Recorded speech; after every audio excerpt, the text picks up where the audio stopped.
Oi, gente. Vou apresentar aqui.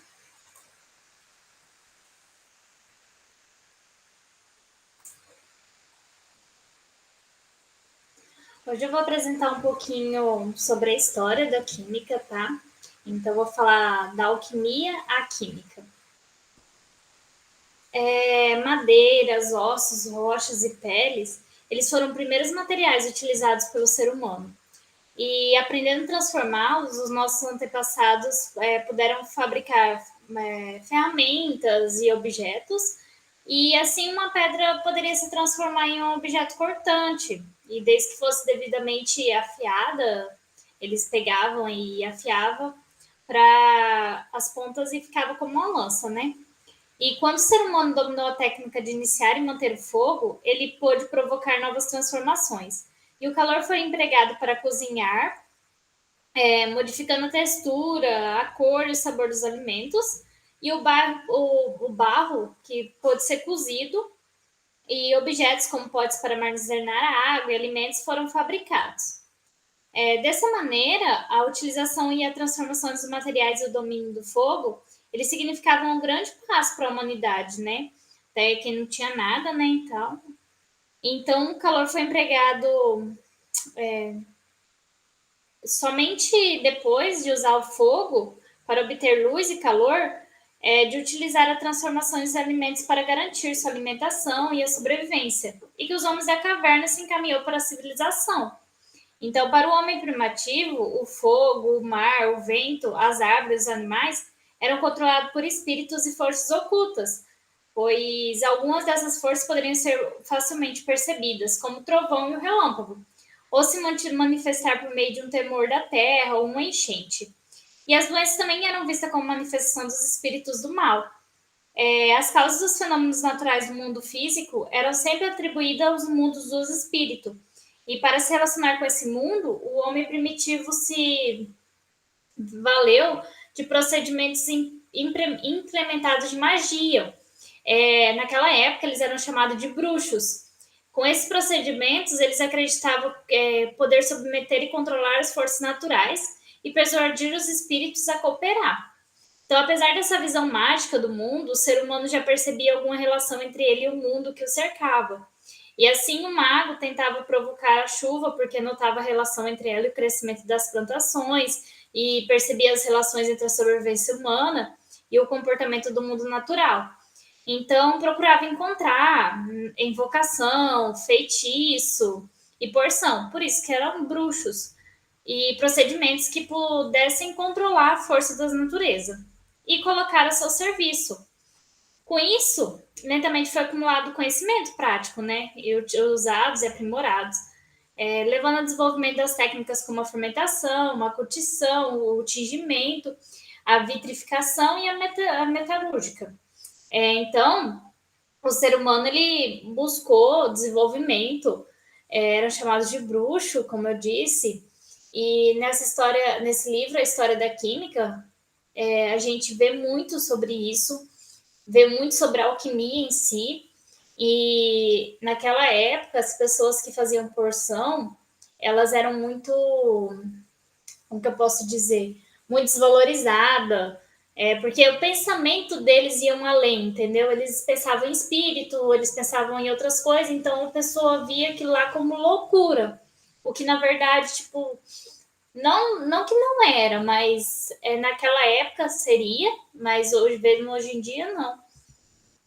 Então, se veio os metais da história. Os primeiros metais que o ser humano utilizou foram o cobre e o ouro, né? Tal uso dos metais em função da sua importância chega a nomear as etapas do desenvolvimento da civilização humana. Então, a idade do cobre, o cobre foi o primeiro metal a ser encontrado e utilizado para a produção de ferramentas, utensílios e armazenamento, que o ser humano aprendeu a extrair metais como o cobre e o estanho de seus minérios. Acredita-se que ao acender fogueiras em regiões ricas de minério, ele tem observado a separação do metal, passando então a aperfeiçoar as técnicas para sua obtenção, né? Então a curiosidade do ser humano levou a tentar obter metais também de mistura de rochas, chegando isso à preparação de ligas, que eram os materiais formados pela mistura do cobre, né? A primeira liga utilizada foi o bronze, que é formado por o cobre e o estranho. Então, aí chega na idade do bronze. Apesar de conhecido, o ferro começou a ser utilizado com mais frequência a partir de 1400 a.C., e obtido seu minério passou a ser empregado na fabricação do aço, uma liga formada por carbono e ferro. E logo depois veio a idade do ferro em si, né? Então, a ideia de transformar a matéria aparentemente se estabeleceu no pensamento humano nos primórdios da prática metalúrgica. Ou seja, a metalúrgica era um conjunto de tratamentos físicos e químicos a que são submetidos os minerais para se extrair os metais. E a ideia de transformar a mineração da metalúrgica manteve a visão mágica e sagrada do universo, que herdou das sociedades agrícolas e caçadoras. E para o ser humano daquela época, os metais protegidos por espíritos. Então, os metais eram protegidos. E desenvolvia-se com sementes no ventre da terra como oferendas e rituais. Então, eles procuravam conquistar a simpatia divina e obter a permissão dos espíritos da terra para extrair e transformar o minério. Olha que loucura! E durante milhares de anos, pendurou esse modo de interpretar o mundo. As medidas que a técnica de controle da natureza se transformavam mais eficazes, os poderes do mundo dos espíritos foram relegados a um papel mais de cooperação do que intervenção direta. Então, a idade do cobre, o cobre foi o primeiro metal, a idade do bronze teve início com alguns lugares por volta de 5.000 anos atrás, e a idade do ferro é marcando o fim do que chamamos de pré-histórias, né? A teoria dos 4 elementos. Um dos poderosos e influentes pensadores da Grécia foi o Aristóteles, né? Nascido em 383 anos antes de Cristo. Aristóteles rechaça o atomismo, assim como a gente viu do Demócrito, e aperfeiçoava a técnica dos 4 elementos, e acrescentou o 5º elemento, éster. Esse seria a base do mundo material e existia apenas potencialmente até tornar a forma que daria origem aos outros. Os 4 elementos que se distinguiam entre si por suas qualidades, que era o calor, o frio, a secura e a umidade. Nenhum dos 4 elementos, segundo Aristóteles, era imutável. Então, cada um podia transformar-se no outro por meio da qualidade que possuía em comum. Só a forma mudava. Então, a matéria-prima que compunha os elementos era imutável, e essa teoria pendurou por 2.000 anos. Que a gente vai ter o Aristóteles e as teorias dos 4 elementos. Então, a gente tem aqui o ar, o fogo, a terra e a água. E os 4 elementos são quente, seco, úmido e frio, se transformando nisso daqui. Quente junto com seco, fogo. Quente junto com úmido, água. Ar. Seco com frio, a terra. E assim ia, úmido com frio, água. Então, a gente vem para o período da alquimia. Foi no período de 300 a 1400, desenvolveu-se inicialmente Alexandria, né? O alquimista Zósimo de Panópolis, e ele era nascido na Alexandria no ano de 3000, e é considerado o primeiro alquimista egípcio.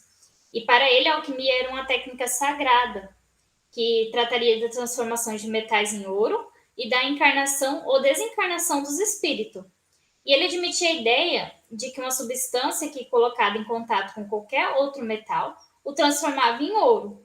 Então, tal substância que recebeu os nomes de tintura, elixir e pedra filosofal, eles teriam virtude semelhante às dos remédios, ou seja, curava a doença e dava longa vida, ou até mesmo a eternidade, como a pedra de elixir.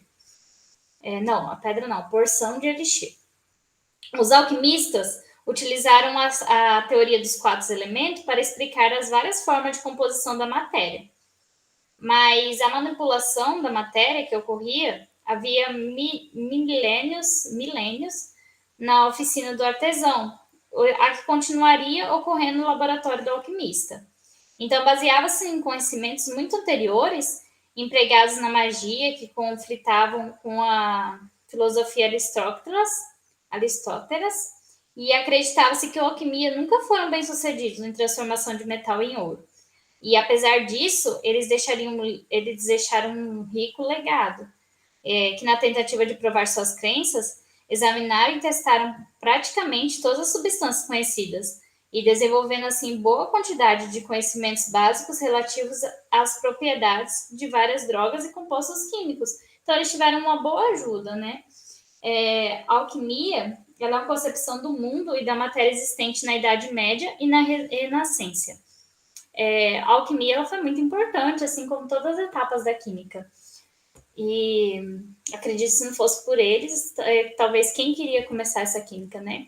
Então, aqui a gente tem o jeito que eram os laboratórios antigamente, a gente tem a pedra filosofal e aqui a gente tem a proporção de elixir. Eu vou mostrar um vídeo sobre os mistérios da alquimia, que eu acho interessante assistir esses vídeos. Certamente você já ouviu falar em alquimia, certo?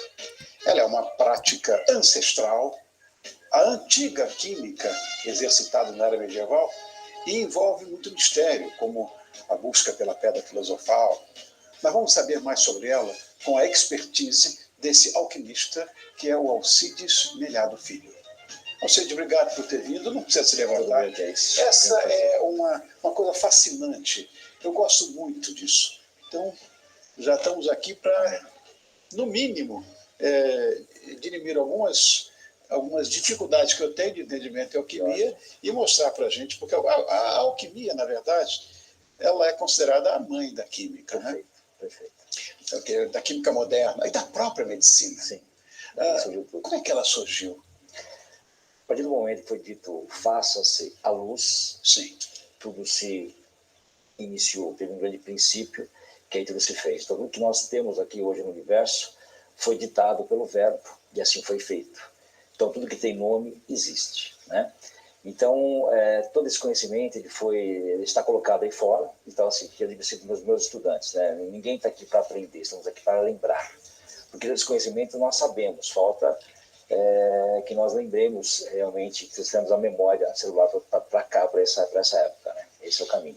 Na verdade, a alquimia já teve muito relacionada à magia. Sim. Nós estamos vendo aqui uma coisa alquímica e tal, mas é verdade isso, né? É uma magia branca, né? É uma ciência, sim, mas é uma magia branca, né? O universo é mágico, né? Sem dúvida nenhuma. O sol nasce amanhã, ele não pergunta, né? Claro. Aí está. Porque tem as coisas dos magos, isso.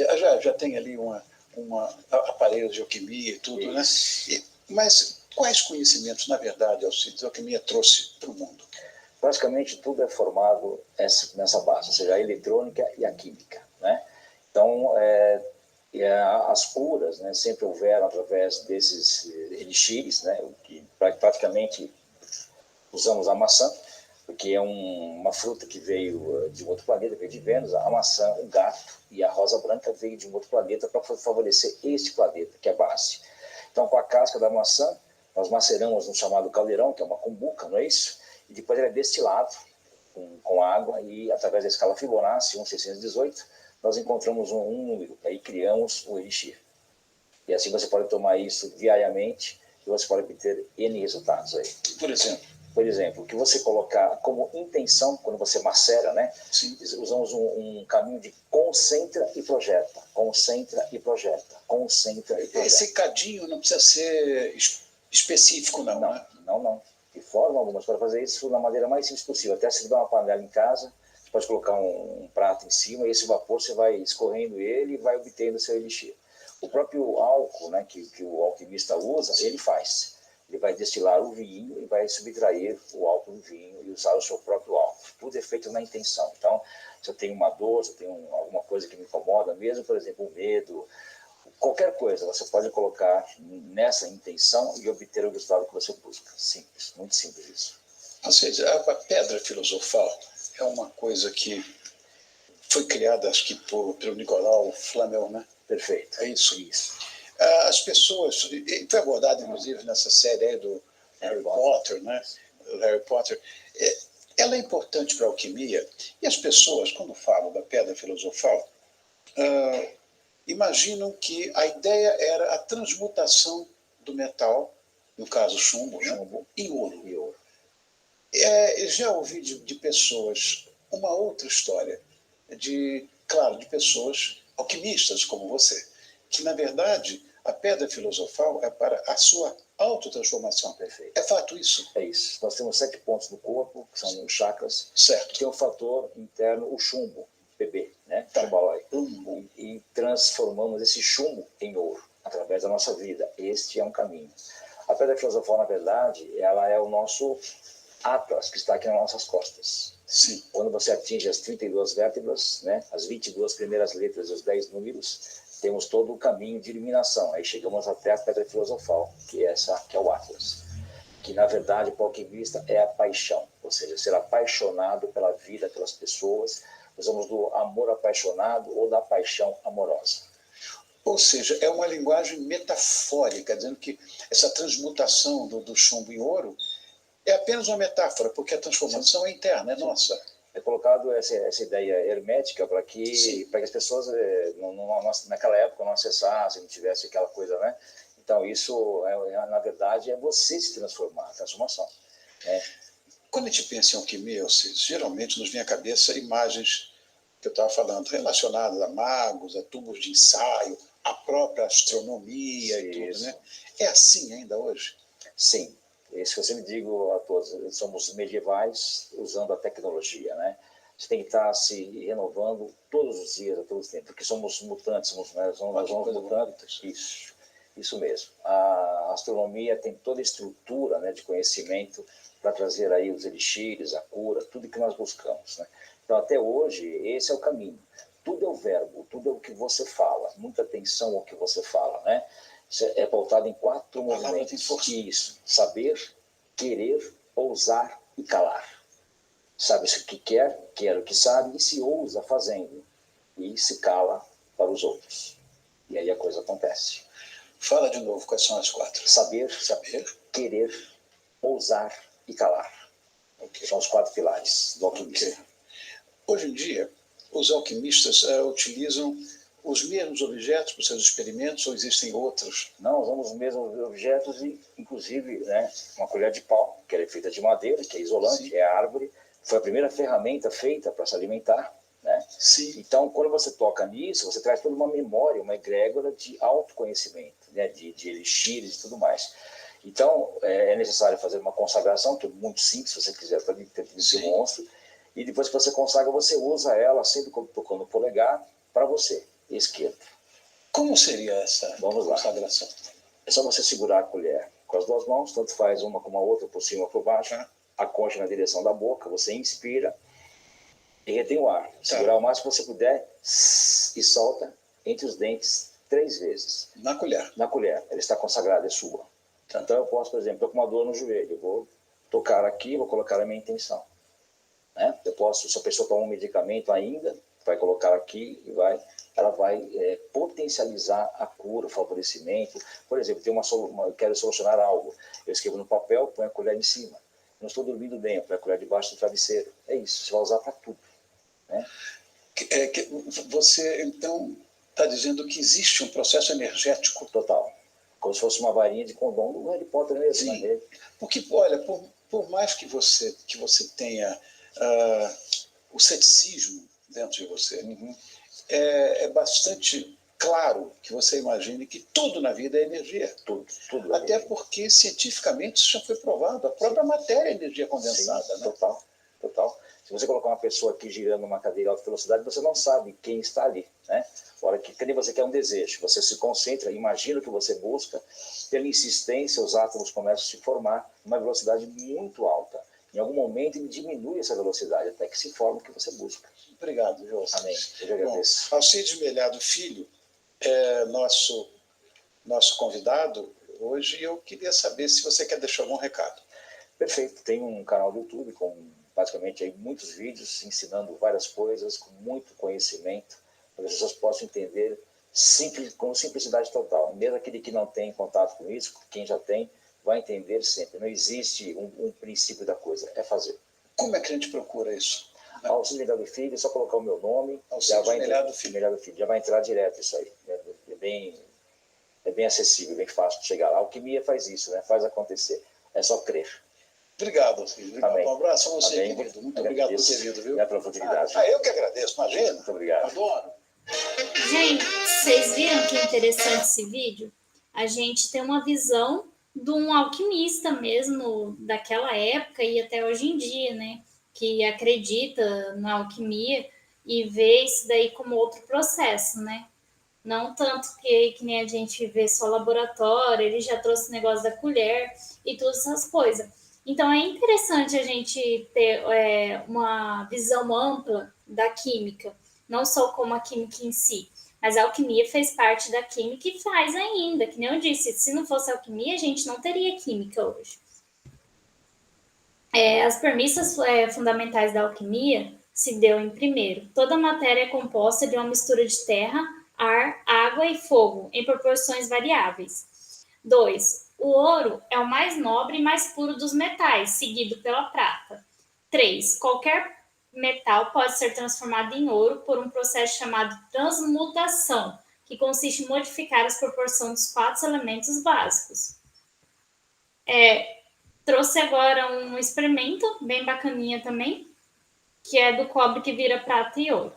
Muitos séculos antes de existir essa ciência deliciosa que a gente chama de química, existia uma outra coisa, uma coisa mais tosca, uma pseudociência que se chamava alquimia. Quem mexia com alquimia eram os alquimistas. Eram os caras que conheciam vários metais, vários ácidos, conseguiam fazer várias reações químicas. Mas o que eles queriam mesmo era uma tal de pedra filosofal. Era um material meio mágico e a partir desse material era possível criar um remédio muito poderoso, um tal de elixir da longa vida. No elixir da longa vida, eles poderiam conseguir curar qualquer doença, até mesmo a pior doença de todas, eles conseguiriam curar a morte. Mas a pedra filosofal tinha outros poderes. E o que eles mais queriam da pedra filosofal era a capacidade de transformar metais comuns, como o ferro, por exemplo, como o cobre, ou como o chumbo, em metais nobres, como prata e como ouro. Quer dizer, ouro a gente não tem para mostrar aqui no Manual do Mundo. Se você quiser, pode mandar para a gente aí pelo correio. Mas é óbvio que os alquimistas nunca conseguiram fabricar o tal do elixir da longa vida. Se eles tivessem conseguido, a gente não teria farmácia hoje. Era só você ir no supermercado, comprar um troço desse aqui e você viveria para sempre. E é claro que eles nunca conseguiram também transformar metais básicos em prata nem em ouro. Até agora. Porque hoje, no Manual do Mundo, aqui na nossa série especial Super Química, a gente vai mostrar como transformar moedas de cobre em moedas de prata e ouro. Eu vou começar limpando 3 moedas de 5 centavos com aquela mistura esperta de vinagre e sal que você já aprendeu a fazer no Manual do Mundo, no vídeo que a gente ensina a lavar dinheiro. Se você não tiver vinagre e sal, você pode usar ketchup, que elas vão ficar lindas desse jeitinho aqui, do mesmo jeito. E é agora que começa a alquimia. Eu vou separar uma moeda para servir de controle, para a gente ver a mudança. Vou deixar aqui nesse papelzinho preto. Vou pegar as outras 2 moedas e misturar na minha poção de pedra filosofal. Na verdade, aqui no Instituto Tecnológico do Manual do Mundo, depois de muita labuta, a gente descobriu que a pedra filosofal é uma mistura do sal filosofal com um pouco da pólvora filosofal. Eu vou acender o meu bico de Bunsen e deixar a água esquentar até o sal filosofal se dissolver completamente. Depois eu coloco a pólvora filosofal e em cima dela as moedas, que entram de cobre e depois de quase meia hora sai prata.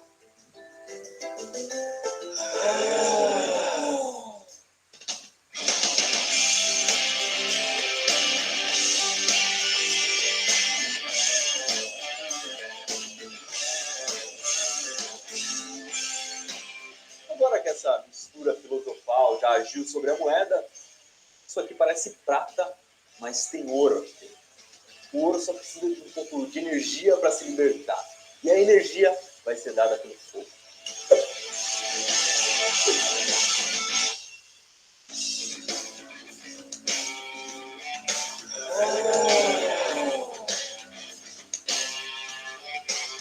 E esse aqui é o efeito da alquimia da pedra filosofal sobre uma moedinha de cobre de 5 centavos. Cobre, prata e ouro.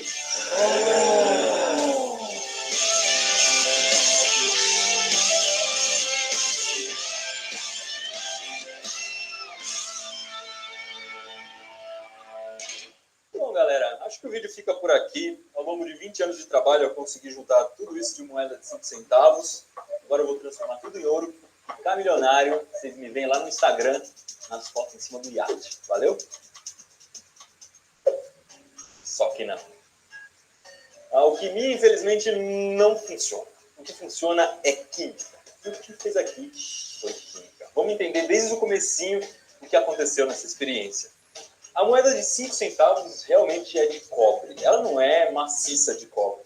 Dentro da moeda de 5 centavos tem aço. A gente já fez, inclusive, no Manual do Mundo, uma experiência em que a gente corrói todo o cobre que existe em volta do aço.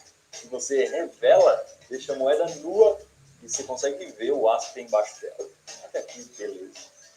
Depois eu limpei essa moeda. Realmente eu limpei com vinagre e sal. Ela fica limpinha daquele jeito.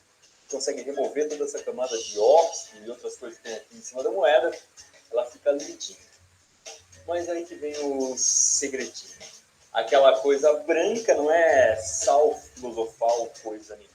É um sal que se chama sulfato de zinco.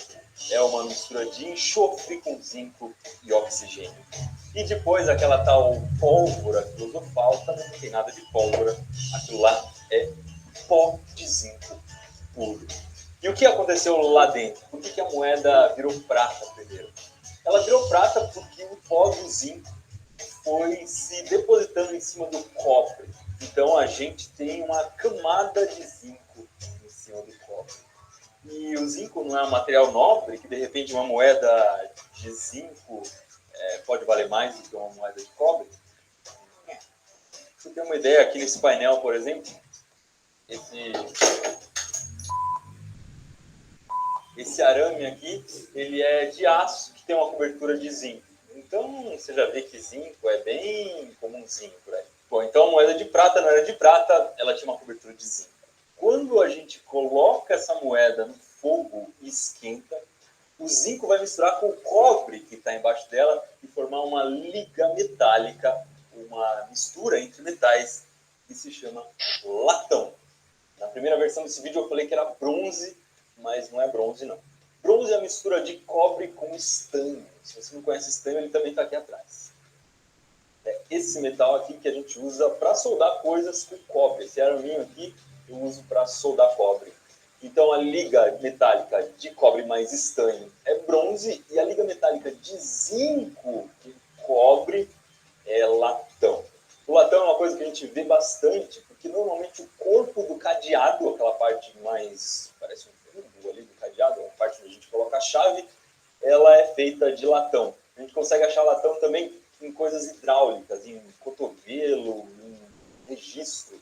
E essa confusão entre bronze e latão, eu fui pesquisar e não é uma coisa muito incomum. As duas ligas foram usadas há milhares de anos, elas são usadas há milhares de anos pela gente, e existem textos bíblicos que confundem latão com bronze. Tem uma coisa interessante que não tem muito a ver com química, mas tem a ver com finanças. É que as pessoas não têm muita noção de quanto vale o ouro.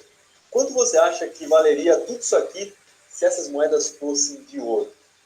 Tudo aí alguma coisa. Ou você acha que valeria uma casa, um carro, um barco, um avião? Dá para comprar um prédio inteiro? Vamos calcular. O ouro hoje, nesse exato momento, está valendo R$140, o grama do ouro. E eu vou pesar uma moeda dessa aqui. Arredondando, a moeda de 5 centavos tem 4 gramas. De 140, R$560. Ela valeria mais ou menos 11 mil vezes o valor de face. Ou seja, eu precisaria de 11 mil moedas de 5 centavos para comprar uma moedinha de ouro de 5 centavos. Mas, se eu pensar que esse punhadão aqui, eu contei agora há pouco, ele tem 93 moedas, e cada moedinha dessa vale R$ 560, eu teria aqui R$52.080. Então, se você chutou que dava para comprar um prédio, uma casa, um barco, com R$52.000, ou seja, com tudo isso aqui de moeda de ouro, a gente no máximo sairia com um bom carro zero da concessionária. Mas vídeos que transformam coisas comuns em coisas preciosas, como esse vídeo aqui, você vê na nossa série especial, Super.